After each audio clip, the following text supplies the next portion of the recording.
Hi guys and welcome back to the channel Deepak Yadav Education. Welcome to the Daily Hindu News and Editorial Analysis of 6th of November 2025. तो guys आज है तारीख 6 नवंबर 2025 और है Thursday. देखेंगे आज के द हिंदू कंप्लीट न्यूज़पेपर को एनालाइज करेंगे। बट लेक्चर में आगे बढ़ने से पहले अगर आपको इस लेक्चर का पीडीएफ चाहिए तो क्या करना है, सबसे पहले डाउनलोड करना है टेलीग्राम, देन उसके बाद जाके सर्च बॉक्स में टाइप करना दीपक यादव एजुकेशन पीडीएफ। आपको ये टेलीग्राम चैनल मिल जाएगा। यहाँ से आप डेली बेसिस पे इन लेक्चर के पीडीएफ डॉक्यूमेंट्स को डाउनलोड कर पाओगे। नाउ हमेशा की तरह हम लोग अपने लेक्चर को एक मैप के क्वेश्चन के साथ स्टार्ट करेंगे। तो आज आप सभी को मैप में जाकर देखना है न्यूजीलैंड को कहाँ पर है एग्जैक्टली लोकेटेड, इसको अच्छे से मैप में देखना। देन उसके बाद आकर नीचे कमेंट सेक्शन में टाइप करना, जिससे कि आप लोग इसको लंबे समय तक याद रख पाओगे। तो चलिए फिर शुभारंभ करते हैं और स्टार्ट करते हैं आज के न्यूज़पेपर एनालिसिस को। आज हमारे पास में ढेर सारे टॉपिक्स हैं जो इंपॉर्टेंट हैं, मतलब बहुत सारे टॉपिक नहीं है, लेकिन जो भी टॉपिक हैं वो डेप्थ में हम डिस्कस करने वाले हैं। यानी कि जो सेशन है बहुत ही ज़्यादा काम का होने वाला है दोस्तों आज का। तो सबसे पहला जो आर्टिकल है ये हमारे न्यूज़पेपर में पेज नंबर 3 या 4 पे आपको मिल जाएगा और इस टॉपिक को हम लोग जीएस पेपर नंबर 2 एजुकेशन के पॉइंट ऑफ व्यू से लिंक करेंगे, जिसको लेकर पीएम मोदी ने भी अभी ट्वीट किया है। और ये जो ट्वीट है दोस्तों ये एग्जैक्टली बात करता है क्यूएस एशिया यूनिवर्सिटी रैंकिंग 2026 के बारे में। तो ये एशिया में हमारी जितने भी अलग अलग कंट्रीज़ में यूनिवर्सिटीज़ हैं, उन यूनिवर्सिटी में कौन कौन से देशों की टॉप यूनिवर्सिटीज़ आज के समय पर रैंक करती हैं वो बताया गया है। फॉर एग्जांपल चाइना की सबसे ज़्यादा यूनिवर्सिटीज़ हैं जो एशिया में टॉप यूनिवर्सिटीज़ के अंदर में आई हैं। देन उसके बाद में हांगकांग है, सिंगापुर है और भारत की भी ढेर सारी यूनिवर्सिटीज़ हैं। पहले के साल के कंपैरिजन में अब की बार थोड़ा सा इंक्रीमेंट भी नज़र आया है, यानी इंडिया की ढेर सारी यूनिवर्सिटीज़ को इस रैंकिंग वाले पर्टिकुलर लिस्ट में रखा गया है। लेकिन सिचुएशन इंप्रूव हुई है या फिर और हमें इंप्रूवमेंट की ज़रूरत है वो अभी आपको थोड़ी देर में पता चलने वाला है। वैसे आपको बता दूं तो हमें अभी बहुत सारे इंप्रूवमेंट की ज़रूरत है, ठीक है। तो यहाँ पे आप देखोगे एक चीज़ और भी मेंशन की है, जो पीएम मोदी ने ट्वीट किया है ना, इसमें एक फ़ोटो इन्होंने शेयर किया है जिसमें इन्होंने क्लियरली दिखाया हुआ है कि 2016 के अंदर में इसी पर्टिकुलर रैंकिंग में भारत से केवल 24 यूनिवर्सिटीज़ थी जिनका नाम आया था।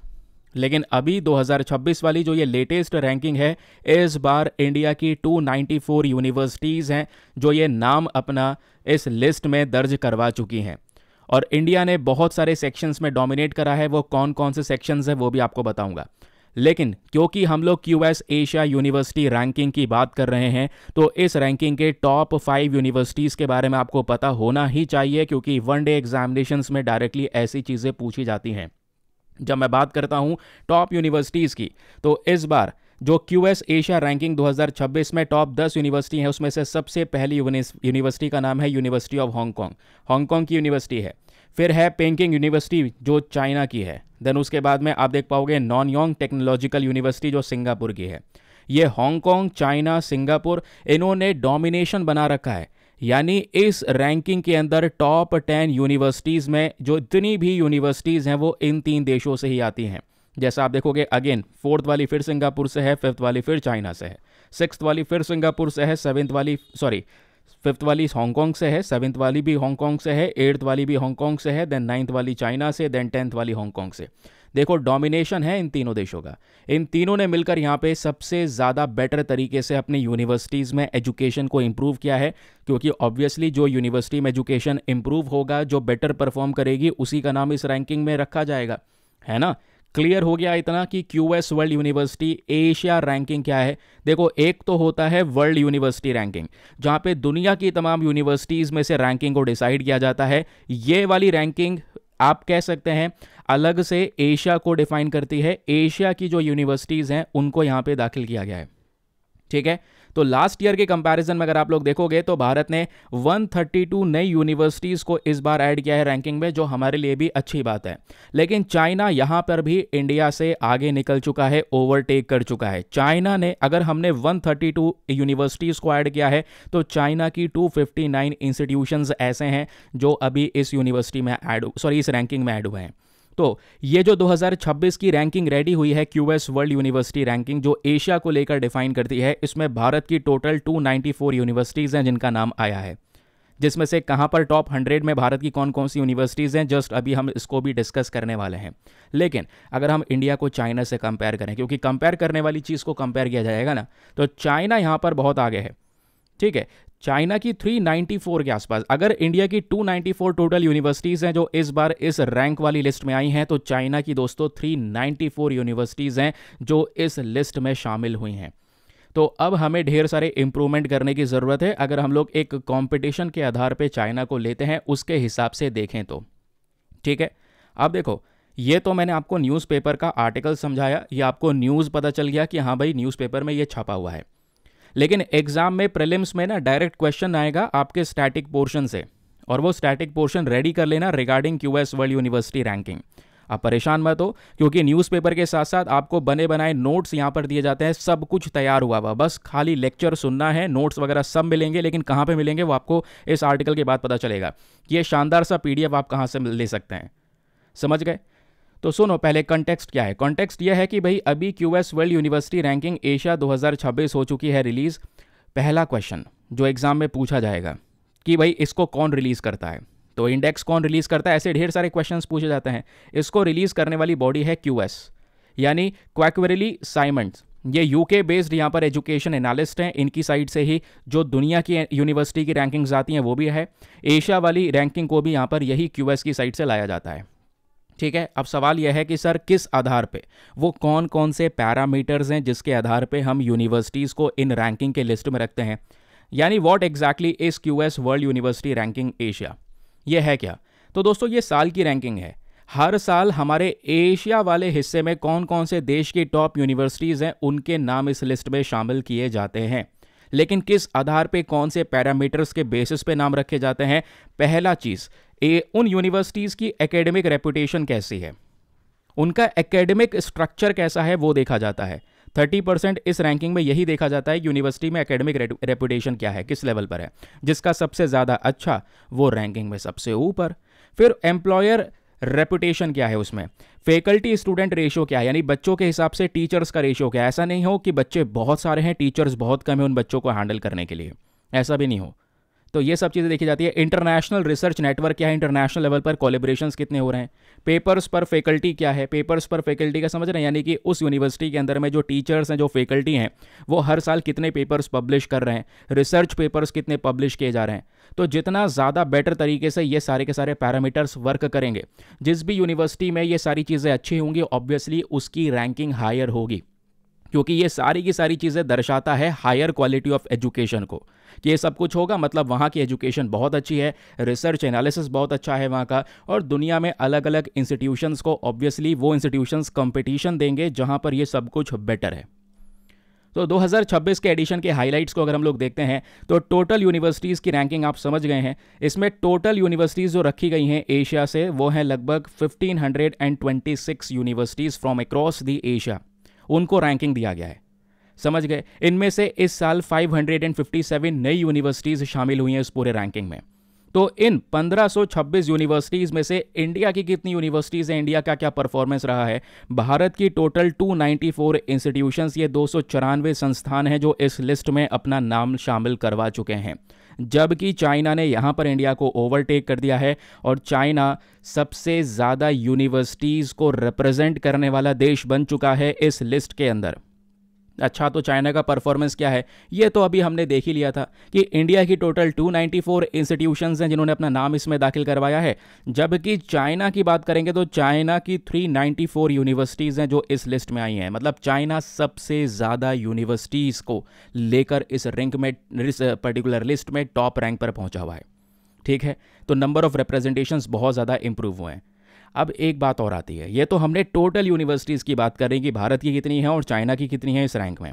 अब ज़रा कंपैरिजन किया जाए कि भैया ये जो टोटल 1526 यूनिवर्सिटी की रैंकिंग को रेडी किया गया है, इसमें से टॉप 100 यूनिवर्सिटीज़ में, यानी इसमें से टॉप 100 का डेटा निकालें तो टॉप 100 में से चाइना की कितनी यूनिवर्सिटीज़ हैं और भारत की कितनी यूनिवर्सिटीज़ हैं। इसको अगर हम लोग देखें तो टॉप 100 में दोस्तों चाइना की 25 यूनिवर्सिटीज़ हैं और इंडिया की केवल और केवल 7 यूनिवर्सिटी हैं। पिछले साल भी भारत की 7 यूनिवर्सिटीज़ ही थी, ध्यान में रखिएगा, जो टॉप 10 में थी, टॉप 100 में थी। और इस बार भी आप देख पाओगे केवल 7 ही नंबर है। और इस बार जो हमारा परफॉर्मेंस है वो और कम हुआ है। पिछली बार जो टॉप 100 के अंदर हमारी 7 यूनिवर्सिटीज़ थी उनकी रैंकिंग अच्छी थी, इस बार आप देख पाओगे रैंकिंग थोड़ी सी गिरी है। इसका मतलब हमारा इंप्रूवमेंट नहीं हुआ है लास्ट ईयर के कंपैरिजन में। ठीक है, टॉप 100 में अगर हम इंडियन यूनिवर्सिटीज़ की बात करेंगे तो सबसे पहले आप एग्जाम्पल लेंगे IIT दिल्ली का। तो IIT दिल्ली का नंबर है 59। तो आप कह सकते हैं इंडिया की जो सबसे रैंक या टॉप मोस्ट रैंक में अगर इस लिस्ट में कुछ है तो वो IIT दिल्ली है। और लास्ट ईयर इसकी रैंक 44 थी, तो इस बार यहाँ पे कम हो गई, 59 हो चुकी है। और ये सभी इंस्टीट्यूशंस के साथ में हुआ है। For example Indian institute of science Bengaluru का आप एग्जाम्पल लेंगे तो लास्ट ईयर 62 था, इस बार 64 पे जा चुका है। IIT मद्रास लास्ट ईयर 56 पे था, इस बार आप देख पाओगे बहुत ही ज़्यादा डिटोरेट हुआ है, रैंक नंबर 70 पे पहुंचा है। IIT Bombay, Kharagpur, Kanpur, university of Delhi last year 81 पे था, इस बार 95 पे पहुंचा है। तो भारत के ये 7 यूनिवर्सिटीज़ हैं जो इस QS वर्ल्ड एशिया के अंदर में टॉप 100 के अंदर में आती हैं, जबकि चाइना की ऐसी टोटल 25 यूनिवर्सिटीज़ हैं जो टॉप 100 के अंदर अपने नाम आज के समय पर लेकर बैठी हुई हैं। समझ गए? तो इंडिया ने उसी चीज़ को मेंशन किया है और ये दिखाता है कि भैया इंप्रूवमेंट स्लो हुआ है या इंप्रूवमेंट हुआ ही नहीं है। ठीक है, और इंप्रूवमेंट बेकार हुआ है क्योंकि हमारी रैंक भले ही चलो टॉप 7 जो पहले यूनिवर्सिटीज़ थी इस बार भी लिस्ट में टॉप 7 ही होती, ठीक है, चलो उससे प्रॉब्लम नहीं है, कम से कम रैंक तो इंप्रूव होती ना। ये तो रैंक और कम हो गई, लास्ट ईयर 44 हुआ IIT दिल्ली का, इस बार 59 हो गया। ठीक है, अब नेक्स्ट ईयर देखा जाएगा कि कितना इंप्रूवमेंट हमारे ये सारे के सारे इंस्टीट्यूशंस करते हैं। अब सवाल यह है इस पूरे इंडेक्स को कौन कौन से कंट्रीज़ ने डोमिनेट किया, ये आपको पता है, हांगकांग, सिंगापुर, चाइना। वो लिस्ट के नाम मैंने आपको दिखा दिया है। टॉप 10 में भी जो यूनिवर्सिटीज़ हैं, टॉप 10 यूनिवर्सिटीज़ इस पर्टिकुलर रैंकिंग में वो इन्हीं तीनों देशों से आती हैं। सवाल यह है कि इंडिया की रैंकिंग यहाँ पर क्यों कम हो गई, इंडिया क्यों यहाँ पे स्लिप डाउन हुआ है नीचे? उसके पीछे के मल्टीपल रीजंस हैं। Reason number 1 is low internationalisation. Bharat में अगर यूनिवर्सिटीज़ में देखोगे तो फॉरेन स्टूडेंट्स बहुत कम है, या बाहर का जो बच्चा है, अलग देशों का बच्चा है, वो इंडिया को कम प्रायोरिटी देता है इन टर्म्स ऑफ एजुकेशन, यानी पढ़ाई करने के लिए, जबकि लोग चाइना, हांगकांग, सिंगापुर जैसे देशों को ज़्यादा चुन रहे हैं। पहला reason. Second reason is research output. आप देखोगे इंडिया के इंटरनेशनल कोलैबोरेशंस बहुत कम हैं। भारत की जो यूनिवर्सिटीज़ हैं वो इंटरनेशनली बहुत कम कोलैबोरेट करती हैं, जबकि ये सारे नेशंस की यूनिवर्सिटीज़ इंटरनेशनली बहुत सारा कोलैबोरेशन कर रही हैं, इंटरनेशनल लेवल पर रिसर्च पेपर्स को पब्लिश कर रहे हैं। फिर आता है third reason is funding issue. बहुत सारी भारत की संस्थान ऐसी हैं जिनमें ब्यूरोक्रेटिक प्रॉब्लम्स आती हैं और जो फंडिंग है वो प्रॉपर मात्रा में उन तक नहीं पहुँच पाती, जिससे वो इम्प्रूवमेंट्स नहीं कर पाते। समझ गए? जबकि आप देखोगे दूसरे कंट्रीज़ में इंस्टीट्यूशंस को फंडिंग की किसी प्रकार की कोई प्रॉब्लम नहीं है। फिर आता है दोस्तों एक और particular issues which is global branding. China और सिंगापुर की यूनिवर्सिटीज़ जो हैं वो एक्टिवली बहुत तेज़ी से अपने आप को एडवर्टाइज करती हैं दुनिया में, जबकि इंडिया अपनी यूनिवर्सिटीज़ को एडवर्टाइज नहीं कर पाता। तो ये भी एक बहुत ज़्यादा प्रॉब्लम है, हमें अपनी ग्लोबल ब्रांडिंग करनी होगी। तो ये रीजंस हैं और इसके सॉल्यूशंस क्या हो सकते हैं वो हमने डिस्कस कर लिए। नाउ ये आर्टिकल होता है समाप्त, और इस आर्टिकल से जितने भी भविष्य में रिवाइज करने के लिए रिवीजन पॉइंटर्स बनेंगे वो रिवीजन पॉइंटर्स आपको यहाँ पे दे दिए गए हैं। ठीक है, कि इंडिया में इशू क्या है और एग्जैक्टली रैंकिंग क्या है, चाइना ने इंडिया को ओवरटेक किया, कौन सी टॉप 3 कंट्रीज़ हैं, चाइना, हांगकांग, सिंगापुर, जो डोमिनेट कर रही हैं इस पर्टिकुलर रैंकिंग को। ठीक है, चलिए अगले न्यूज़ आर्टिकल पर आते हैं। अगला आर्टिकल दोस्तों हमारा है आज का एडिटोरियल, और ये एडिटोरियल बहुत इंपॉर्टेंट है। इसको आप GS पेपर नंबर 2 पॉलिटी के साथ में लिंक करेंगे। आपने मॉडल कोड ऑफ कंडक्ट के बारे में तो बहुत पढ़ा होगा, सुना होगा पॉलिटी में। आज यहाँ पे राइटर साहब बात करते हैं कि भाई मॉडल कोड ऑफ कंडक्ट के अंदर में ये मलिएबिलिटी कितनी ज़्यादा खतरनाक है, यानी इसमें बहुत लचीलापन है। तो उस लचीलेपन में सुधार चाहिए, यानी नियम होने के बावजूद भी नियम का उल्लंघन हो रहा है, और अगर उल्लंघन हो रहा है और वो कानून खुद यहाँ पर उल्लंघन करने दे रहा है तो बेसिकली वो उस कानून के प्रति डिसरिस्पेक्ट ही तो है। तो उस डिसरिस्पेक्ट को हम कैसे ख़त्म कर सकते हैं, मॉडल कोड ऑफ कंडक्ट को कैसे और बेहतर कर सकते हैं, वो हमारे राइटर साहब ने डिस्कस किया है। ये खुद एक फॉर्मर IAS ऑफिसर रह चुके हैं, ध्यान में रखिएगा। ठीक है, नाम है रंगराजन R। बहुत शानदार टॉपिक्स हैं और काफ़ी मतलब इंपॉर्टेंट आर्टिकल्स के ऊपर में यहाँ आर्टिकल्स मतलब जो टॉपिक वगैरह है इंपॉर्टेंट टॉपिक पे अपने आर्टिकल लिखते हैं। तो आज का भी बहुत शानदार टॉपिक है। अभी आप देख पाओगे बिहार में इलेक्शंस का पूरा सिनेरियो आ रहा है, तो उसको भी इन्होंने इसमें डिनोट किया है कि पॉलिटिक्स में ये कैश पॉलिटिक्स क्या होती है, कैसे पैसा देकर वोटर को खरीदा जा सकता है, ये कितनी बड़ी प्रॉब्लम है। पॉलिटिक्स में क्या चीज़ें होनी चाहिए, क्या नहीं होनी चाहिए, वो इन्होंने मेंशन किया है, जो बहुत खूबसूरत सा टॉपिक है। डिस्कस करेंगे। लेकिन इस आर्टिकल पर बढ़ने से पहले एक इंपॉर्टेंट इन्फॉर्मेशन, अगर आप लोग हमारे पेड ग्रुप्स को ज्वाइन करना चाहते हैं तो आपके पास में बढ़िया मौका है इसको ज्वाइन करने के लिए। यहाँ पर आपको डेली बेसिस पे करंट नोट्स के पीडीएफ्स मिलते हैं। जितने भी लोग नए जुड़े हो आज देख लो, ये जो पीडीएफ्स आपके सामने प्रेजेंट करे गए हैं, जिसमें आर्टिकल के साथ साथ आपके नोट्स बन जाते हैं, एकदम शानदार नोट्स, जिससे आपको एक इंटरेस्ट आएगा न्यूज़पेपर रीडिंग में। न्यूज़पेपर पढ़ना किसको अच्छा लगता है? किसी को नहीं। लेकिन अपने चैनल में जितने भी एस्पिरेंट हैं उनको मज़ा आता है न्यूज़पेपर पढ़ने में। आपने कमेंट्स देखे होंगे। रीज़न क्या है? क्योंकि उसको इंटरेस्ट बनाया जा सकता है। जैसे यहाँ पे हमने ये आर्टिकल लिया भी एडिटोरियल, तो एडिटोरियल में कोर इशू क्या है ना, मॉडल कोड ऑफ कंडक्ट क्या है, ये जानेंगे। तो आपका स्टैटिक पोर्शन भी लिंक कर दिया, राइटर के पॉइंट ऑफ व्यूज़ भी लिंक कर दिए। फिर वैसे ही दोस्तों यहाँ पे हर एक आर्टिकल में नोट्स मिल जाते हैं। आर्टिकल भी है, नोट्स भी है, तो न्यूज़पेपर भी रेडी हो गया, नोट्स भी तैयार हो गए, स्टैटिक पोर्शन भी रेडी हो गया। और ये सब हिंदी और इंग्लिश दोनों भाषाओं में आपको प्रोवाइड करवाया जाता है, ध्यान में रखिएगा। लेकिन ये वाले पीडीएफ कहाँ मिलेंगे? जो अभी जस्ट आपने देखे, जिस पीडीएफ से हम पढ़ रहे हैं, वो पीडीएफ आपको कहीं नहीं मिलेंगे, केवल और केवल हमारे पेड ग्रुप में मिलेंगे। तो आप लंबे समय के लिए अगर आप एक प्रिपरेशन कर रहे हैं तो अपने करंट अफेयर्स का एक बेहतर सा ग्रुप ज्वाइन करके रख सकते हैं। यह पेड ग्रुप, जिसका फी पेमेंट भी आपके ऊपर कोई बर्डन नहीं पड़ेगा, बहुत ज़्यादा बड़ा फी पेमेंट नहीं है, just 499 for the lifetime access. जब तक आपका सिलेक्शन ना हो जाए तब तक आप 499 में इस ग्रुप को ज्वाइन करके रख सकते हैं। ज्वाइन करने के लिए करना क्या है? व्हाट्सएप पर जाइएगा, यहाँ पर आपको एक नंबर दिया गया है 8534873368। इस नंबर पर मैसेज कर देना कि I want to join this group. वहाँ पे आपको रिप्लाई मिलेगा, पेमेंट का प्रोसेस दिया जाएगा, डेमो वीडियो का लिंक मिलेगा, उसको देख लीजिएगा, चेक कर लो, सेटिस्फाई हो जाओ तभी इन्वेस्टमेंट करना। हिंदी इंग्लिश दोनों भाषाओं में है कंटेंट, याद रखिएगा। दोनों मीडियम के एस्पिरेंट्स के लिए बहुत ही ज़्यादा हेल्पफुल होने वाला है ये। और एक बात और है, आप जो ये पैसा इन्वेस्ट करेंगे ना, क्योंकि ऑब्वियसली मैं ये नहीं कह सकता कि हाँ बहुत ज़्यादा कम है ना, अपनी कंडीशंस भी होती हैं, तो किसी का भी रुपया वेस्ट नहीं जाने वाला। क्योंकि जैसे ही आप इन्वेस्टमेंट करके ग्रुप में आओगे आपका अमाउंट तुरंत रिकवर हो जाएगा। कैसे? क्योंकि इसमें पुराना डेटा भी होगा। फॉर एग्जाम्पल, अगर आप नेक्स्ट ईयर प्रीलिम्स के लिए प्रिपेयर कर रहे हैं तो आपको जून से भी पीडीएफ मिल जाएंगे इसमें, इवन जनवरी 2025 के भी पीडीएफ्स आपको मिल जाएंगे। तो इतना सब कुछ कंटेंट आपके हाथ में आ जाएगा। इतने रुपए की आप मैगजीन ही परचेज करोगे तो अमाउंट आपका रिकवर हो जाएगा। लेकिन फ्यूचर में भी यहाँ पर ये पीडीएफ्स आपको इसी ग्रुप में मिलते रहेंगे, ये और एक बेनिफिट होने वाला है। ठीक है, चलिए फिर आते हैं अपने इस पर्टिकुलर एडिटोरियल पर। इस एडिटोरियल का जो एक बेसिकली रिव्यू होता है, वो रिव्यू तो हमने देख लिया था कि writer model code of conduct के बारे में बात कर रहे हैं। इस कोड ऑफ कंडक्ट में जो मलेबिलिटी है, जो इसके अंदर लचीलापन है, उसको हम कैसे ठीक कर सकते हैं, उसके बारे में बात कर रहे हैं, है ना। चलो अब आते हैं वापस से आर्टिकल पे और चलते हैं अपने शानदार नोट्स की तरफ, ताकि चीज़ों को हम अच्छे और बेहतरीन तरीके से समझ पाएँ। तो दोस्तों, मॉडल कोड ऑफ कंडक्ट ये होता क्या है? एक प्रकार की ये गाइडलाइंस हैं, एक प्रकार के आप कह सकते हो कि कुछ डायरेक्शंस होते हैं। और ये डायरेक्शन तभी लागू होते हैं जब इलेक्शन का समय आ रहा होता है भारत में, ताकि जो इलेक्शन है उसको कायदे तौर तरीके से किया जा सके, यानी फ्री और फेयर इलेक्शंस कंडक्ट करवाए जा सके। ऐसा ना हो कि जैसे अब फॉर एग्जांपल अभी बिहार के इलेक्शंस की डेट अनाउंस हुई, तो जैसे ही यहाँ पर इलेक्शंस की डेट अनाउंस होती है तो डेट अनाउंस होने के बाद ही उस एरिया में मॉडल कोड ऑफ कंडक्ट लागू हो जाता है।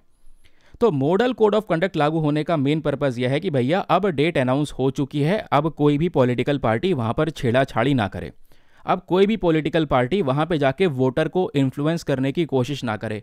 ऐसा ना हो कि अब पॉलिटिकल पार्टी में डर आ चुका है, भाई तारीख आ गई है ना, अब तो कुछ करना ही पड़ेगा, वोटर्स को अभी तक हम अपनी साइड नहीं खींच पाए, तो चलो पैसा बांटना शुरू कर दो, या फिर कोई ऐसा चीज़ लॉन्च कर दो जिससे कि यहाँ पर लोगों को लगे कि हाँ ये हमारे लिए फ़ायदेमंद है, इसी को वोट देंगे।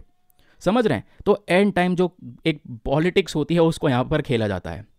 तो मॉडल कोड ऑफ कंडक्ट उसको रोकने की बात करता है। मॉडल कोड ऑफ कंडक्ट कहता है कि भाई एंड वक्त पे आकर अब डेट अनाउंस हो चुकी है तो मॉडल कोड ऑफ कंडक्ट लागू हो चुका है, अब आके कोई स्कीम अनाउंस मत कर देना, अब आके कुछ ये अनाउंस मत कर देना, अब आके यहाँ पर कोई कैश दे के वोटर्स को खरीदने की कोशिश मत करना, अब ये अप्लाई नहीं होगा। तो मॉडल कोड ऑफ कंडक्ट का यही मतलब है कि लास्ट टाइम पे भी यहाँ पे हम क्या कर सकें, चीज़ों को फ्री और फेयर बना सकें। एंड टाइम पे किसी के दिमाग में आ रहा है कि भाई मतलब कोई अनाउंस कर रहा है कि भाई ये नई स्कीम आ रही है, इसमें इतना पैसा मिलेगा आपको, एंड टाइम पे नहीं कर सकते। या फिर आपने सीधा कैश को यहाँ पे डिस्ट्रीब्यूट करना शुरू कर दिया, लो भाई यहाँ पर ये पैसा और ये वोट हमको ही देना। आगे भी ऐसे ही होने वाला है, कुछ ऐसे यहाँ पर जो वोट्स हैं उनको खरीदने की बात होती है। तो इलेक्शन से पहले अब डेट अनाउंस हो चुकी है, मॉडल कोड ऑफ कंडक्ट लागू हो चुका है, अब आप ये नहीं कर सकते। तो आप समझ गए, मॉडल कोड ऑफ कंडक्ट को लागू किया गया है गुड इंटेंशंस के साथ में कि पॉलिटिकल पार्टीज यहाँ पर इसको फॉलो करें। लेकिन सवाल यह है कि आप पॉलिटिकल पार्टीज इसको फॉलो करती हैं? बिल्कुल नहीं। पॉलिटिकल पार्टीज लगातार यहाँ पर इसको वॉयलेट करती हुई नजर आती हैं। तो हमारे राइटर साहब यही कह रहे हैं कि भैया ये जो मॉडल कोड ऑफ कंडक्ट है ये मलिएबल है। इसका मतलब यानी कि इसको ईजिली जहाँ पे घुमाना चाहो घुमा दे सकते हैं, मैनिपुलेट कर सकते हैं। तो ये रिफ्लेक्ट करता है कि भैया कैसे पॉलिटिशियंस आज के समय पर अपने आपके फायदे के लिए एंड वक्त पे अपनी पॉलिसीज को ट्विस्ट कर देते हैं। मॉडल कोड ऑफ कंडक्ट की कोई सुन नहीं रहा है। और कहोगे ऐसा क्यों, मतलब ये तो कानून का वायलेशन हो गया। वायलेशन तो तब होगा ना जब ये बाइंडिंग होगा। Model code of conduct binding थोड़ी है। ऐसा थोड़ी है कि जो कह दिया वो मान नहीं है, तो वो वायलेट कर रहे हैं भाई, और वायलेट कर रहे हैं बहुत शातिर तरीके से। अब पॉलिटिक्स है तो बहुत शातिर तरीके से क्रिएटिव मेथड से वायलेट किया जाता है। अब वो क्रिएटिव मेथड क्या है, राइटर इसके बारे में बताते हैं। पहले आप ये समझिए मॉडल कोड ऑफ कंडक्ट का एग्जैक्ट नेचर क्या है ना, कि भाई यहाँ पर इस पे पावर्स क्या हैं, ये कानून की कोई वैल्यू है भी या नहीं है। तो मॉडल कोड ऑफ कंडक्ट सुनो, पहली बात तो कोई ऐसा लॉ नहीं है कि ऐसा आप कोई कानून समझोगे तो वैसा कोई कानून वाला दर्जा है नहीं। ये एक प्रकार का बस खाली नियम है। आप कह सकते हो कि ये नियम है पॉलिटिकल पार्टीज के लिए या पॉलिटिकल कैंडिडेट्स के लिए। तो ये नियम है, सेट है उसका पूरा कि भैया ये चीज़ें हैं जिसको फॉलो करना है। अब इलेक्शन की डेट अनाउंस हो गई है, इस नियम को फॉलो कर लेना, इसका उल्लंघन मत करना। तो एक प्रकार का यहाँ पर सेट ऑफ अग्रीड नॉर्म्स हैं, ठीक है। और ये नॉर्म्स बनाए कैसे गए, ये सारे नियम खुद पॉलिटिकल पार्टीज ने आपस में मिलजुल के बनाए हैं। सबकी हाँ है इसमें, ध्यान रखना। और सबसे बड़ी चीज़ कि ये किया गया है फॉर द एथिकल कैंपेनिंग, क्योंकि लास्ट टाइम पे जो पॉलिटिकल पार्टीज कैंपेनिंग करती हैं वो सही तरीके से हो सके। ऐसा ना हो कैश बांटने की बात हो रही है, वोटर्स को खरीदने की बात हो रही है, उसके बाद फिर पॉलिटिकल पार्टीज अगर सत्ता में आ जाती हैं तो जो मर्जी है वो करें। ये नहीं होना चाहिए। फिर ऑब्वियसली इससे क्या होगा, डेमोक्रेसी वीक होगी। अब सवाल क्या है कि मॉडल कोड ऑफ कंडक्ट लागू कौन करता है, इसको एनफोर्स करने की पावर्स किसके पास में है, वो है इलेक्शन कमीशन ऑफ इंडिया के पास। वेरी वेरी इंपॉर्टेंट, एग्जाम में क्वेश्चन बन सकता है डायरेक्टली। ऐसे एक सवाल बना हुआ है, सीडीएस में भी बना हुआ है 2016 का, डिलिमिटेशन कमीशन को लेकर, इलेक्शन कमीशन ऑफ इंडिया को लेकर। तो MCC election commission of India लागू करता है, और एमसीसी मतलब स्ट्रिक्ट तरीके से लागू हुआ 1990s में। फिर इसको बाद में 2013 में वापस से कह सकते हैं कि इसको रिवाइज किया गया था, इसमें कुछ चेंजेस करे गए थे।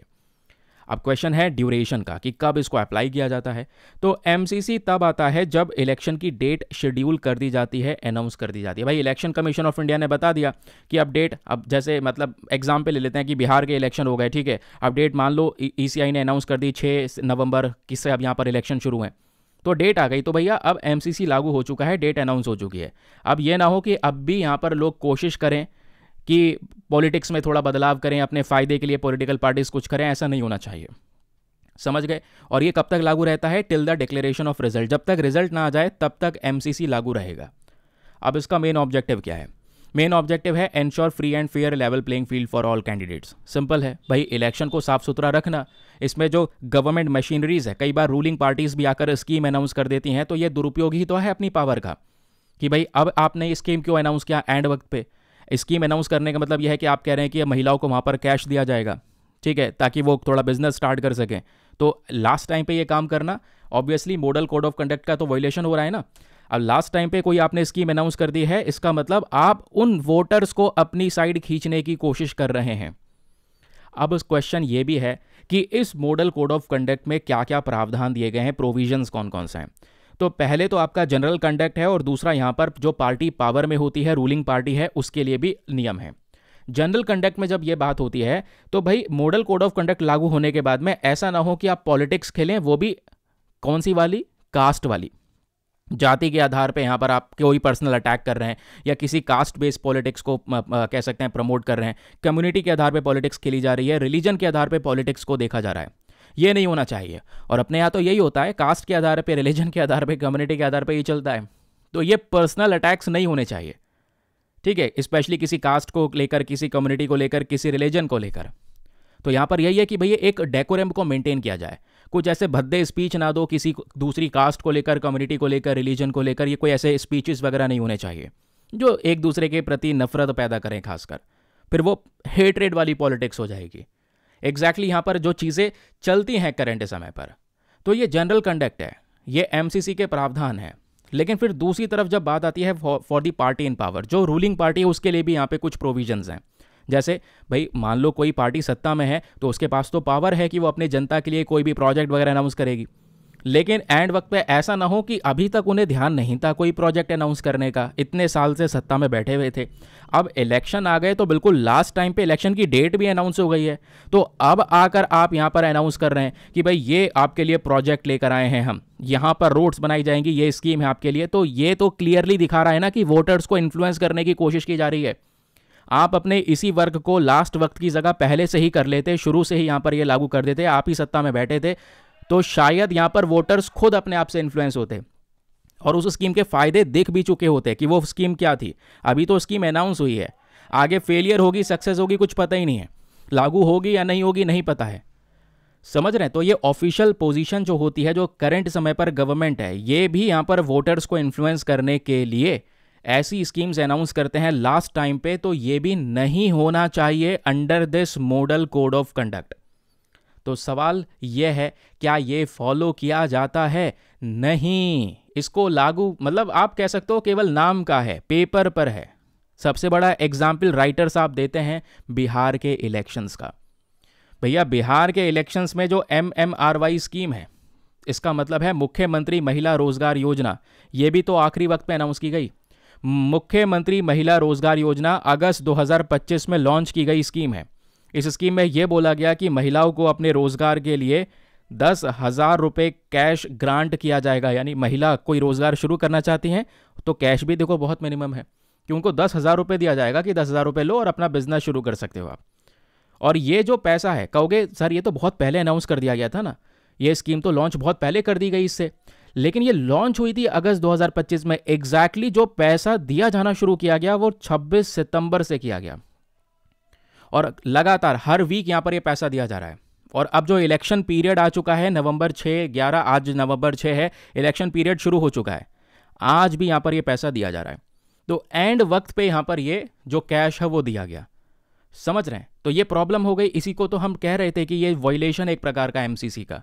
तो सवाल यह है कि अगर एमसीसी का वायलेशन हो भी गया, मॉडल कोड ऑफ कंडक्ट किसी ने उल्लंघन कर दिया, तो क्या कोई मतलब पेनल्टीज वगैरह हो, पनिशमेंट वगैरह नहीं है क्या?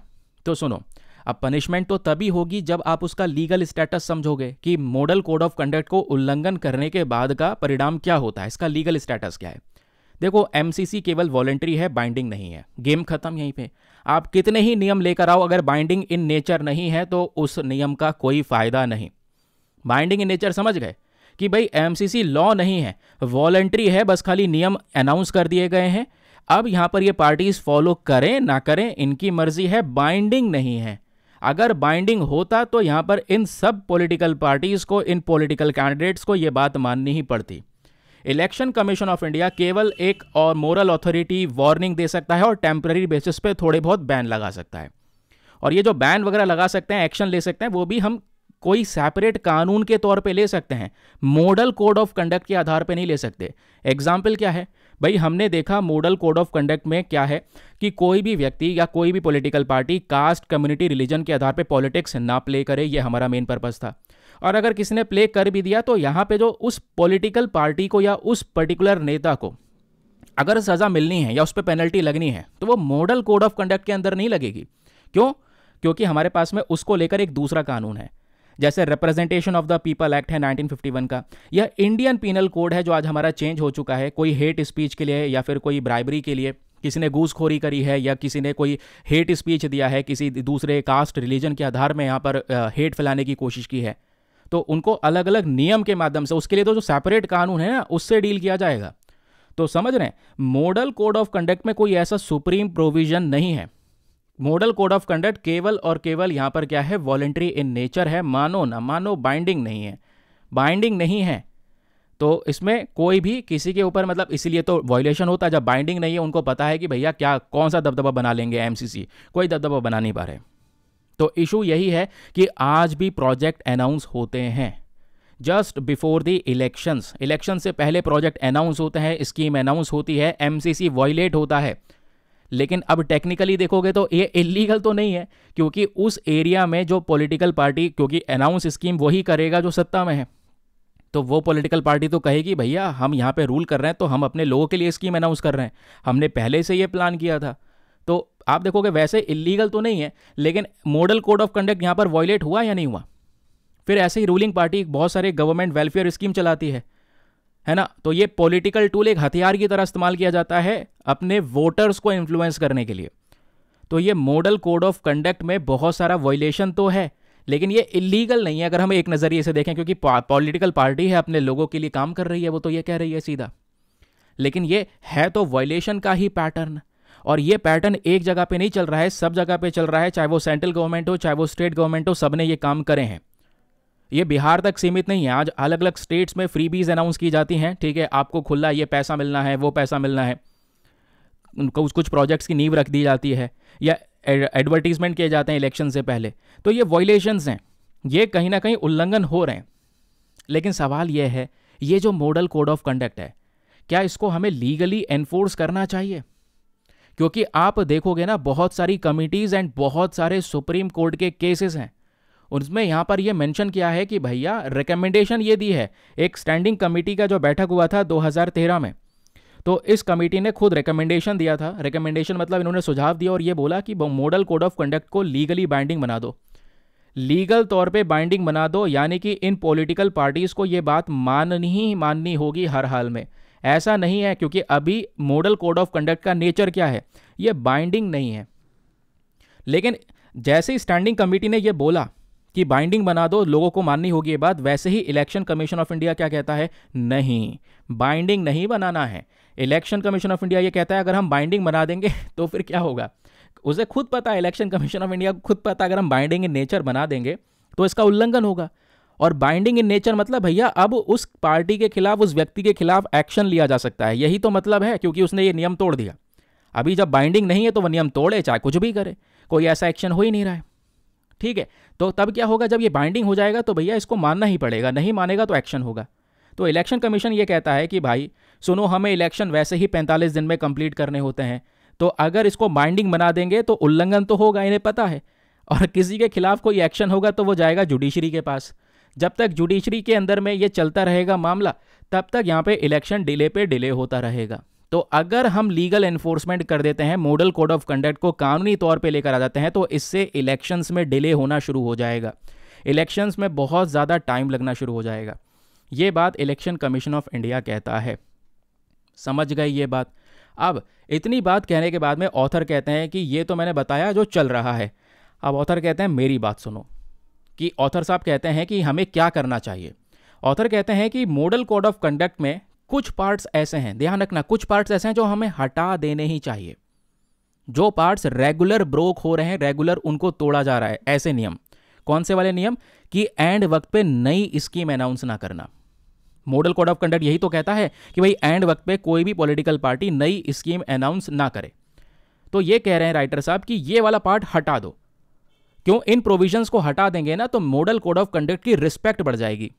क्योंकि जो पैटर्न देखा गया है वो पैटर्न यही है कि हर बार इलेक्शन के अंत वक्त पर नई स्कीम ही अनाउंस होती है और कुछ नहीं होता।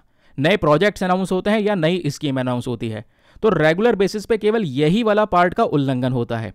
तो राइटर साहब कहते हैं इसको हटा दो, क्योंकि एक कोट आता है कैल्विन कूलिज का।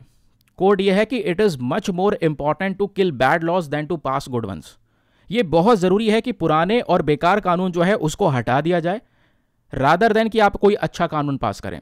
जो पहले घटिया वाले उनको हटा दो, अच्छे पास करने से कोई फायदा नहीं है। घटिया वाले हटा दोगे तो अपने आप जो अच्छे बचे हैं वो बचे रहेंगे। इससे राइटर साहब कहते हैं कि जो इनइफेक्टिवनेस है वो कम हो जाएगी, और उसके बाद जो आपकी रिस्पेक्ट है मॉडल कोड ऑफ कंडक्ट को लेकर वो बढ़ जाएगी। जैसे मजाक बन जाता है मॉडल कोड ऑफ कंडक्ट का, वो नहीं बनेगा। तो ऐसे वाले प्रोविजन को हटा दो, क्योंकि इन प्रोविजन का वायलेशन होता भी रहेगा, क्योंकि पॉलिटिकल पार्टीज हैं और वो तो यही कहेंगी कि भैया हम अपनी जनता के लिए प्रोजेक्ट अनाउंस कर रहे हैं, इसमें गलत थोड़ी है। जब हम सत्ता में, हमें जनता ने बैठाया है, तो वो चीज़ टेक्निकली लीगल भी आपको देखने को मिलेगी, वो सही बात है। तो क्यों ना उस प्रोविजन को हटा दो। और अब जो मॉडल कोड ऑफ कंडक्ट लागू होगा वो होगा कैंपेनिंग पर, कि एंड वक्त पे इलेक्शन पे जो भी पॉलिटिकल पार्टी कैंपेन कर रही है, जो भी नेता कैंपेन कर रहा है, वो हेट स्पीच तो नहीं दे रहा है, फेक न्यूज़ तो नहीं फैला रहा है, अपनी पावर का गलत इस्तेमाल तो नहीं कर रहा है। इस पे फोकस करो। अगर ऐसा होता है तब जाकर आप क्लियर एक्शन लो। बाकी कोई अनाउंस कर रहा है, प्रोजेक्ट अनाउंस कर रहा है, स्कीम अनाउंस कर रहा है, उसको हटा दो। और वही सबसे ज़्यादा वायलेशंस भी हो रहे हैं। ये बात हो गई हमारे मॉडल कोड ऑफ कंडक्ट की। तो मॉडल कोड ऑफ कंडक्ट में रिफॉर्म करना है, ये चेंज करना है, ये क्या कर सकता है, हमारे एक नया बदलाव लेकर आ सकता है, मॉडल कोड ऑफ कंडक्ट की रिस्पेक्ट को बढ़ा सकता है। तो जो भी बातें मैंने आप लोगों को बताई, आई होप आपको क्लियर हो चुकी है। ये सारे आपके रिविजन पॉइंटर्स देखने को मिलेंगे जो भी हमने डिस्कस किया, ठीक है, जिसको भविष्य में आप कभी भी रिवाइज कर सकते हैं। चलिए फिर अगला न्यूज़ आर्टिकल आता है। अगला न्यूज़ आर्टिकल ये भी आज का हमारा एडिटोरियल है, और ये वाला एडिटोरियल दोस्तों आज के न्यूज़पेपर में टेक्स्ट एंड कॉन्टेक्स्ट वाले पेज पर है, ध्यान रखिएगा। यहाँ पर बात हो रही है what constitutes as a contempt of court in India. Again अभी भी ये भी topic GS paper number 2 polity के लिए ही इंपॉर्टेंट है। अभी हम मॉडल कोड ऑफ कंडक्ट की बात कर रहे थे, अब बात करेंगे कंटेम्प्ट ऑफ कोर्ट की। कंटेम्प्ट ऑफ कोर्ट मतलब कोर्ट की मानहानि, कोर्ट की बेइज्जती करना। तो कोर्ट की बेइज्जती करना, अगर आप सुप्रीम कोर्ट हाई कोर्ट की बेइज्जती करते हैं, जुडिशरी की बेइज्जती करते हैं, जुडिशरी के ऊपर में कोई करप्शन का इल्ज़ाम लगाते हैं बिना कोई प्रूफ के, अगर प्रूफ है तो रखिएगा, अगर प्रूफ नहीं है तो अगर इल्ज़ाम झूठे निकले तो फिर उस व्यक्ति के खिलाफ एक्शन हो सकता है। कंटेम्प्ट ऑफ कोर्ट मतलब कोर्ट की बेइज्जती करना, कोर्ट अपनी इंसल्ट को बर्दाश्त नहीं करेगा। ये पावर्स इनको कहाँ से मिलती हैं? कॉन्स्टिट्यूशन से मिलती हैं। अभी आगे हम लोग इसके बारे में भी समझेंगे। तो पहले हम ये समझते हैं ये न्यूज़ में क्यों बना। न्यूज़ में इसलिए बना क्योंकि हाल ही में आप देख पाओगे जो करंट समय पर हमारे चीफ जस्टिस ऑफ इंडिया हैं, मुख्य न्यायाधीश हैं, इनके खिलाफ बहुत ही भद्दे कमेंट सोशल मीडिया प्लेटफॉर्म पर किए गए। सुप्रीम कोर्ट के खिलाफ आजकल सोशल मीडिया प्लेटफॉर्म्स पर बहुत ही ज़्यादा कह सकते हैं निंदनीय रिमार्क किए जाते हैं, डेरोगेटरी रिमार्क्स दिए जाते हैं, ऐसे जो यहाँ पर भद्दे एब्यूजिव लैंग्वेज, गाली गलौज भी चलती है जुडिशरी के खिलाफ, सुप्रीम कोर्ट के खिलाफ। और ये कमेंट्स अब धीरे धीरे करके सोशल मीडिया में फैलते चले जा रहे हैं। ये आप लोगों ने देखा होगा, सुप्रीम कोर्ट को क्या कह देते हैं या ये उसको क्या कह देते हैं, ये चल रहा है सोशल मीडिया प्लेटफॉर्म पे बहुत ज़्यादा। तो ये बोला जा रहा है कि ऐसे रिमार्क्स या ऐसे जो स्टेटमेंट्स हैं ये कोर्ट की जो डिग्निटी है, कोर्ट की जहाँ यहाँ पे मर्यादा है या जो कोर्ट का यहाँ पे गौरव है उसको यहाँ पे कम कर रहे हैं। ठीक है, क्यों? कोर्ट की फंक्शनिंग में इंटरफेरेंस हो रहा है। और अगर ऐसा कुछ हैगा कि मतलब कोर्ट का गौरव कम हो रहा है, कोर्ट की रेपुटेशन कम हो रही है ऐसे भद्दे स्टेटमेंट से, तो ये कंटेम्प्ट ऑफ कोर्ट के अंदर में आ जाएगा कि भाई कोर्ट की बेइज्जती हो रही है यहाँ पर। तो ये डिस्कशन इसी पर्टिकुलर टॉपिक के इर्द गिर्द रहेगा कि कंटेम्प्ट ऑफ कोर्ट क्या है, कंटेम्प्ट ऑफ कोर्ट के टाइप्स क्या होते हैं, सिविल कंटेम्प्ट, क्रिमिनल कंटेम्प्ट क्या होता है, और कैसे इस लॉ को कहाँ पे डिफाइन किया गया है, और क्रिटिसिज्म कब कंटेम्प्ट बन जाता है, क्रिटिसिज्म वर्सेस कंटेम्प्ट क्या होता है, ये भी हम समझेंगे। ठीक है, तो पहले हम चलते हैं अपने संविधान की तरफ। कॉन्स्टिट्यूशन के अंदर में अनुच्छेद नंबर 19 क्लॉज नंबर 2 यानी आर्टिकल 19 क्लॉज 2 को देखोगे तो ये क्या देता है, क्योंकि आप देखोगे ये फंडामेंटल राइट है भाई। आर्टिकल नंबर 12 से 35 तक ये सारे के सारे आपके फंडामेंटल राइट्स ही तो हैं। फिर आर्टिकल 35 से लेकर जो 51 तक हैं ये आपके सारे के सारे डीपीएसपीज हैं, directive principles of state policy. फिर आर्टिकल 51A के अंदर में आपकी फंडामेंटल ड्यूटीज़ हैं, है ना। तो अगर आप आर्टिकल 12 से 35 को एग्जैक्टली देखते हैं तो 12 से 35 में आ गया article 19 clause number 2। Clause number 2 को देखोगे तो ये कहता है जो right to freedom of speech and expression है, right to freedom of speech and expression ये दिया गया है, आपको खुलकर बोलने का अधिकार दिया गया है। अब ये तो है हर किसी के पास अधिकार इंडिया में कि हम खुलकर बोल सकते हैं, लेकिन क्वेश्चन ये है क्या ये एब्सोल्यूट पावर देता है, एब्सोल्यूट अधिकार देता है कि आप कुछ भी बोल सकते हैं? ये ऐसा नहीं है दोस्तों, ऐसा नहीं आप कुछ भी बोल दोगे, देश के खिलाफ बोल दोगे, नहीं।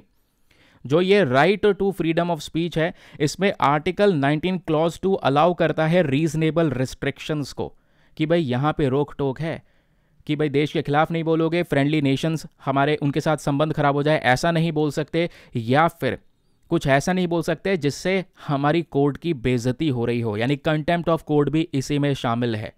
यानी ये जो फ्रीडम ऑफ स्पीच है ये एब्सोल्यूट राइट नहीं देता, इसमें कुछ रीजनेबल रिस्ट्रिक्शन है, एक्सेप्शन है कि भाई बोलिए, ठीक है, खुलकर बोलिए, जो बोलना है बोलिए, लेकिन एक लिमिट के अंदर, उसको क्रॉस मत कीजिएगा। ठीक है, तो उसको क्रॉस करोगे तब यहाँ पर आपके इस फंडामेंटल राइट का ध्यान नहीं दिया जाएगा। तो इसमें कंटेम्प्ट ऑफ कोर्ट भी है कि भैया कंटेम्प्ट ऑफ कोर्ट भी नहीं होना चाहिए। कंटेम्प्ट ऑफ कोर्ट का मतलब जो सिटीजन है, देश के नागरिक हैं, वो अपनी फ्री स्पीच का ऐसा यूज ना करें कि कोर्ट की बेइज्जती कर रहे हो, कोर्ट को स्कैंडलाइज करने की कोशिश कर रहे हो। ठीक है, फिर अब सवाल आता है कि भाई ये पावर तो बहुत एक्सट्रीम हो गई कि कोर्ट को हम कुछ कह ही नहीं सकते, कोर्ट की निंदा नहीं कर सकते। निंदा कर सकते हो, एक पॉजिटिव क्रिटिसिज्म हर चीज़ का ज़रूरी होता है ताकि हम सुधार की बात कर सकें, लेकिन यहाँ पर बात हो रही है बेइज्जती की, गाली गलौज की, एब्यूजिव वर्ड्स की। ठीक है, इसको कंटेम्प्ट ऑफ कोर्ट में रखा गया है। तो हमारा जो आर्टिकल 129 है और आर्टिकल 215 है, इसको ध्यान से सुनिएगा, ये कोर्ट ऑफ रिकॉर्ड्स की बात करता है। आर्टिकल 129 की जब हम बात करेंगे, अनुच्छेद 129 की, तो इसमें सुप्रीम कोर्ट को यह पावर दी गई है, Supreme Court has the power to punish for its own contempt. ये ध्यान रखना, कंटेम्प्ट कोर्ट की पावर कॉन्स्टिट्यूशन में दी गई है, संविधान से हमारे इन सुप्रीम कोर्ट और हाई कोर्ट को यह ताकत मिलती है। आर्टिकल 129 कहता है सुप्रीम कोर्ट के पास ये ताकत है कि अगर उसकी कोई बेइज्जती, कोई इंसल्ट हो रही है तो उस समय पर वो उस व्यक्ति को पनिश कर सकता है अंडर दिस आर्टिकल 129। फिर वैसा ही केस आर्टिकल 215 का है, यहां पर हाई कोर्ट को लेकर है कि हाई कोर्ट के पास में भी बिल्कुल सिमिलर पावर है for the contempt action. Clear हो गया, ये समझ में आ गया। तो ये जो पावर्स दी गई हैं इनको बहुत एक्सट्रीम पावर्स हैं, और ये पावर सीधा कॉन्स्टिट्यूशन से मिलती हैं, पार्लियामेंट से नहीं मिल रही हैं, ये कॉन्स्टिट्यूशन से मिल रही हैं, संविधान से मिल रही हैं। अब क्वेश्चन आता है, सर ये इसकी डेफिनेशन क्या होगी कंटेम्प्ट ऑफ कोर्ट की, कब यहाँ पे एक पर्टिकुलर एक्शन को कंटेम्प्ट ऑफ कोर्ट कहा जाएगा? तो इसकी एक स्टैच्यूटरी डेफिनेशन है। कंटेम्प्ट ऑफ कोर्ट को दोस्तों यहाँ पर एक एक्ट के माध्यम से बताया गया है, which is contempt of court act 1971। 1971 में ये लॉ आता है, ठीक है। ये एक लीगल क्लैरिटी दे देता है कि भैया ये होगा कंटेम्प्ट। और इस लॉ के अंदर में सेक्शन नंबर क्लॉज 2 में सिविल कंटेम्प्ट को बताया गया, और सेक्शन नंबर 2 क्लॉज सी के अंदर में क्रिमिनल कंटेम्प्ट को बताया गया कि सिविल कंटेम्प्ट क्या है और क्रिमिनल कंटेम्प्ट क्या है। सिविल कंटेम्प्ट मतलब आप कोई यहाँ पर ऐसा तोड़ा फोड़ी नहीं कर रहे। कहने का मतलब यहाँ पर यह है कि बस खाली आपने एक जजमेंट का रिस्पेक्ट नहीं किया। सुप्रीम कोर्ट ने मान लो कोई जजमेंट दिया, आप उस जजमेंट को फॉलो नहीं कर रहे। कोर्ट ने कोई सेटलमेंट अप्रूव कर दिया, आपने उस सेटलमेंट को तोड़ दिया। सुप्रीम कोर्ट ने कोई स्टे ऑर्डर दे दिया, आप उसको इग्नोर कर रहे हैं, ठीक है। तो सुप्रीम कोर्ट की आप कोई वैल्यू नहीं कर रहे सामने, उसके ऑर्डर्स मान नहीं रहे, उसके डायरेक्शन नहीं मान रहे, वो सिविल कंटेम्प्ट होगा। अब फिर क्रिमिनल कंटेम्प्ट क्या होता है? क्रिमिनल कंटेम्प्ट ये होता है जब आप क्या करें, तोड़ फोड़ करें कोर्ट के अंदर, या फिर आप कोर्ट के अंदर में जो जुडिशियल प्रोसीडिंग्स चल रही हैं उसमें बार बार इंटरफेरेंस कर रहे हैं, है ना। तो ये चीज़ दोस्तों यहाँ पर क्या करेगी, आपने कोई ऐसी चीज़ पब्लिश कर दी है, फॉर एग्जाम्पल जो बेसिकली केवल और केवल एक झूठे आरोप हैं, वो भी जजेस के खिलाफ, आपने कोई प्रूफ नहीं दिया, आप जुडिशरी को बिल्कुल मीडिया में बेइज्जत कर रहे हैं। या फिर आप कोई ऐसे मतलब कोई ट्रायल चल रहा है, केस के अंदर केस चल रहा है, और केस से पहले आप कुछ सबूत वगैरह खोल रहे हैं, और केस के अंदर में जो जजमेंट आना है उस जजमेंट को आप चेंज करने की कोशिश कर रहे हैं, या कोई गाली गलौज वाली भाषा इस्तेमाल की जा रही है, धमकाने की बात हो रही है कोर्ट्स को, तो बेसिकली ये सारे के सारे क्रिमिनल कंटेम्प्ट में आते हैं, ध्यान में रखिएगा। सवाल यह है कि ये कौन डिसाइड करेगा कि भैया ये कंटेम्प्ट है, इसका केस, कंटेम्प्ट का केस कैसे शुरू होगा? ये सुप्रीम कोर्ट और हाई कोर्ट के पास में खुद को भी पावर दी गई है, यानी सुप्रीम कोर्ट, हाई कोर्ट्स अपने लिए सुओ मोटो की तरह काम कर सकते हैं। सुओ मतलब सुप्रीम कोर्ट को लगा कि भैया यहाँ पर मेरी बेइज्जती हो रही है, सुप्रीम कोर्ट को बेइज्जत किया जा रहा है, तो वहीं पर जुडिशरी खुद से ही एक्शन ले सकती है ऑन इट्स ओन। खुद से एक्शन लेना, खुद से किसी पर्टिकुलर केस को उठाना, उसको बोलते हैं सुओ मोटो। ये पावर्स यहाँ पर दी गई हैं। या कोई पिटीशन फाइल होती है सुप्रीम कोर्ट में इसी चीज़ को लेकर, तो भी यहाँ पर सुप्रीम कोर्ट उस पर जो प्रोसीडिंग्स है वो शुरू कर सकता है, उस केस को देख सकता है। अब क्वेश्चन यहाँ पर यह आएगा कि सर क्या हम कोर्ट के खिलाफ कुछ बोल नहीं सकते? क्या हमें ज़बरदस्ती अच्छा कोर्ट के खिलाफ बोलना पड़ेगा? अगर कुछ गलत हो रहा हो तो हम क्या करेंगे? तो इसी चीज़ को यहाँ पर डिफाइन किया गया। डिफाइन ये किया गया कि भैया हमें समझना होगा कि क्रिटिसिज्म एक चीज़ होती है, और क्रिटिसिज्म अलाउ है, निंदा आप कर सकते हैं, अलाउ है कि भाई ये गलत हुआ। अब रिसेंट कोई केस निकल कर आया जहाँ पर एक जज थे जिनके घर पे इतना सारा कैश पाया गया, तो ऑब्वियसली उसका क्रिटिसिज्म होगा या नहीं होगा, सुधार की बात होगी या नहीं होगी, होगी। लेकिन यहाँ पे बात हो रही है कि भैया क्रिटिसिज्म और कंटेम्प्ट में फ़र्क होता है। आप गाली गलौज कर रहे हैं जुडिशरी को, तो वो क्रिटिसिज्म के बराबर नहीं है, वो क्रिटिसिज्म वाली लिमिट को क्रॉस कर चुका है। तो फेयर क्रिटिसिज्म अलाउ है, लेकिन कंटेम्पशियस एक्ट अलाउ नहीं है। फेयर क्रिटिसिज्म मतलब कोई जजमेंट आया है सुप्रीम कोर्ट का, डिस्कस कीजिए, जितनी डिबेट करनी है करो, एनालिसिस करना है करो, कोई प्रॉब्लम नहीं है। लेकिन आप उस जजमेंट की वजह से पर्सनली किसी जज को अटैक कर रहे हैं, तो बेसिकली वो एक कंटेम्प्ट एक्ट हो जाएगा। फिर एक दूसरा आता है फेयर क्रिटिसिज्म में आपका अकेडमिक और लीगल क्रिटिक आ जाएगा। लेकिन कंटेम्प्ट एक्ट के अंदर में क्या होगा कि जुडिशरी को सीधा यहाँ पे करप्ट कह देना बिना किसी प्रूफ के। अगर आपके पास प्रूफ है तो प्रेजेंट कीजिए, ठीक है, तो आप यहाँ पर फेयर क्रिटिसिज्म में आएंगे कि हाँ भाई यहाँ पर सुधार की बात हो रही है, लेकिन प्रूफ नहीं है तो जुडिशरी को करप्ट कहा जा रहा है, तो बेसिकली यहाँ पर फिर क्या होगा, वो समझेंगे कि एक पर्सनल अटैक है, ठीक है। फिर फेयर क्रिटिसिज्म में क्या आएगा, डिस्कशन विद इन रिस्पेक्ट। भाई जो भी डिस्कशन करना है सुप्रीम कोर्ट के किसी भी ऑर्डर का, ठीक है, जो भी होना चाहिए वो रिस्पेक्ट के दायरे में होना चाहिए। लेकिन जब आप यहां पर एक डिफेमेटरी लैंग्वेज का इस्तेमाल करना शुरू कर देंगे, एक अभद्र भाषा का इस्तेमाल करेंगे, गाली गलोच वाली भाषा का इस्तेमाल करेंगे, दैट मीन्स वो उस लिमिट को क्रॉस कर चुका है। अब आप रिस्पेक्ट नहीं कर रहे हैं कोर्ट की, अब आप रिस्पेक्ट नहीं कर रहे हैं न्यायालय की। ठीक है, अब आप देखोगे तो इसी कंटेम्प्ट ऑफ एक्शन को लेकर सुप्रीम कोर्ट के ढेर सारे जजमेंट्स हैं। उन जजमेंट्स में बहुत सारे अलग अलग प्रकार के उनके ऑर्डर्स भी आए हुए हैं। जैसे एक केस है अपने पास में, जिसको आप थोड़ा ध्यान से सुनिएगा। यह है अश्विनी कुमार घोष वर्सेस अरविंदा बोस, 1952 का केस है, जिसमें कोर्ट ने खुद बोल दिया था कि भैया फेयर क्रिटिसिज्म अलाउ है जजमेंट का, आप खुद क्रिटिसिज्म करिए, लेकिन fair criticism is not equal to contempt. Limits को क्रॉस मत करना, लिमिट्स को क्रॉस करोगे तो वो कंटेम्प्ट हो जाएगा। फिर वैसे ही दूसरा केस है अनिल रतन सरकार वर्सेस हीरा घोष, 2002 का केस है। यहां पर खुद बोला गया जो कंटेम्प्ट पावर है उसको सोच समझ के इस्तेमाल करना होगा। जब कोई क्लियर वायलेशन हुआ है तभी कोर्ट यहां पे कंटेम्प्ट का यूज करें, अदरवाइज यहां पर ऑब्वियसली फिर क्या होगा, वरना फिर जुडिशरी का डोमिनेंस नजर आएगा। फिर एक केस है MV Jayarajan versus High Court of Kerala, 2015 का केस है। ये कहते हैं कोई अभद्र भाषा, गाली गलोच वाली भाषा इस्तेमाल करना कोर्ट के अगेंस्ट में वो क्रिमिनल कंटेम्प्ट ही माना जाएगा। ध्यान रखना, क्योंकि यहाँ पे बात आ रही है कोर्ट के मान मर्यादा की, आप उसका उल्लंघन कर रहे हैं। फिर ऐसे यहाँ पे Lakshmi Narayanan versus High Court of Madras 2025 का केस है। यहाँ पर भी बोला गया कि जो पर्पस है कंटेम्प्ट लॉ का वो क्या है। कंटेम्प्ट का पर्पस यह है कि भाई जो न्याय दिया जा रहा है, जो जुडिशरी है, इसका एडमिनिस्ट्रेशन सही तरीके से चल सके।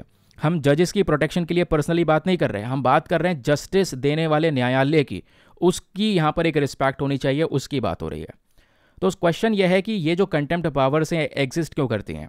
एग्जिस्ट इसलिए करती हैं क्योंकि इससे पब्लिक में कॉन्फिडेंस बना रहता है जुडिशरी को लेकर। एक कह सकते हैं जो ये कंटेम्प्ट पावर है वो जुडिशरी की प्रोटेक्शन करता है, उसके अथॉरिटी की, उसके मान मर्यादा गौरव की, उसकी प्रोटेक्शन करता है ना। जस्टिस पे लोग यहाँ पर थोड़ा विश्वास कर पाते हैं। कोई पॉलिटिकल अटैक से यहाँ पर ऑब्वियसली जुडिशरी को बचाएगा, क्योंकि फिर पॉलिटिकल अटैक्स हो सकते हैं वरना। ठीक है, अब ये कंट्रोवर्सी और क्रिटिसिज्म का कॉन्सेप्ट क्या है कि भाई देखो कंट्रोवर्सी और क्रिटिसिज्म में डिफरेंस होता है। मैंने आपको बताया क्रिटिसिज्म अलाउ है, लेकिन यहाँ पर जो कंटेम्प्ट है वो अलाउ नहीं है। इसको लेकर एक थोड़ा सा प्रॉब्लम भी रहता है। एक क्वेश्चन ये रहता है कि भाई बताओ कि जो मतलब कि क्रिटिसिज्म है, कहीं क्रिटिसिज्म को भी मतलब आप कह सकते हैं कि कंटेम्प्ट मान के हम लोग डिस्करेज करने लगे तो इससे फ्रीडम ऑफ स्पीच जो है ये वायलेट होने लगेगा। कई बार हम देखते हैं जो जुडिशरी है वो कई बार अपने ईगो को प्रोटेक्ट करने के लिए कह सकते हैं सेलेक्टिव तरीके से काम कर सकती है, कंटेम्प्ट का एक्शन ले सकती है। तो इसलिए रिफॉर्म्स की ज़रूरत है, थोड़े बदलाव की ज़रूरत है। बदलाव क्या है? बदलाव यह है कि क्रिमिनल कंटेम्प्ट की एक क्लियर डेफिनेशन होनी चाहिए। क्लियर डेफिनेशन होनी चाहिए कि अगर ऐसा कुछ हुआ तो ये क्रिमिनल कंटेम्प्ट में माना जाएगा। समझ गए? और थोड़ा सा जुडिशरी को भी टॉलरेट करना होगा। ऐसा यहाँ पे कहा जा रहा है, ऐसा ना हो कि जुडिशरी का टॉलरेंस बिल्कुल खत्म हो जाए। अगर किसी जुडिशरी के खिलाफ कोई क्रिटिसिज्म हो रहा है, जैसे यूके की बात करेंगे तो यूके में ये टॉलरेंस जो है क्रिटिसिज्म का वो अडॉप्ट कर लिया गया है। यानी कहने का मतलब यह है कि अगर कोर्ट में किसी जजमेंट को लेकर कोई बातचीत हो भी रही है, थोड़ा सा यहाँ पर रूडली बातचीत हो रही है, तो वो कोई अपराध नहीं माना जाएगा यूके में। लेकिन तो इंडिया में भी बेसिकली इसी को अडॉप्ट करना होगा, यानी जुडिशरी के टॉलरेंस लेवल को थोड़ा सा बढ़ाना होगा। ये बात राइटर साहब कहते हैं, यानी बैलेंस करना होगा सिचुएशन को। और बैलेंस हमें अपना फ्री स्पीच और जुडिशियल डिग्निटी को भी बैलेंस करना होगा, यानी आपको भी मान मर्यादा में रहना होगा। आपके पास फ्रीडम ऑफ स्पीच है, बोलने का अधिकार है, ठीक है, लेकिन ये मत समझ लेना बोलने का अधिकार मतलब आप कुछ भी बोल जाएंगे, कुछ भी बोल देंगे। समझ गए? तो क्रिटिसिज्म वेलकम है, लेकिन कंटेम्प्ट का कोई भी वेलकम नहीं है। हेल्दी जो डेमोक्रेसी होती है वो डिपेंड करती है रिस्पेक्ट के ऊपर में। ऐसा ना हो कि हाँ बिना फालतू में किसी को बदनाम किया जाए, वो चीज़ नहीं चलेगी। ठीक है, क्लियर हो गया? तो ये कंटेम्प्ट ऑफ एक्शंस आपको समझ में आ गए। ये सारे रिवीजन पॉइंटर्स हो गए जिसको आप रिवाइज कर सकते हैं। कंटेम्प्ट ऑफ कोर्ट एक्ट 1971 क्या है, कौन इसमें इनिशिएट कर सकता है प्रोसीडिंग्स को, कुछ इंपॉर्टेंट सुप्रीम कोर्ट के केसेस क्या हैं, जो क्लैट वाले की तैयारी कर रहे हैं उनके लिए सुप्रीम कोर्ट के केसेस ये बहुत इंपॉर्टेंट है। ठीक है, एक बार कंटेम्प्ट ऑफ कोर्ट को लेकर यूपीएससी ने 2022 में यहाँ पे क्वेश्चन पूछा हुआ है। आइए जरा फटाफट इस क्वेश्चन को देखते हैं। क्वेश्चन यह है कि कंसिडर द फॉलोइंग स्टेटमेंट्स। आपको यहाँ पर 3 पर्टिकुलर स्टेटमेंट्स दिए गए, 3 नहीं 4 स्टेटमेंट दिए गए। बताना है चारों में से कौन कौन सा स्टेटमेंट सही है। आंसर आपके सामने प्रेजेंट है क्योंकि ऑप्शन नहीं है इसमें, तो आंसर आपका है 1, 2 एंड 4। ये तीनों स्टेटमेंट सही हैं इन चारों में से, थर्ड वाला गलत है।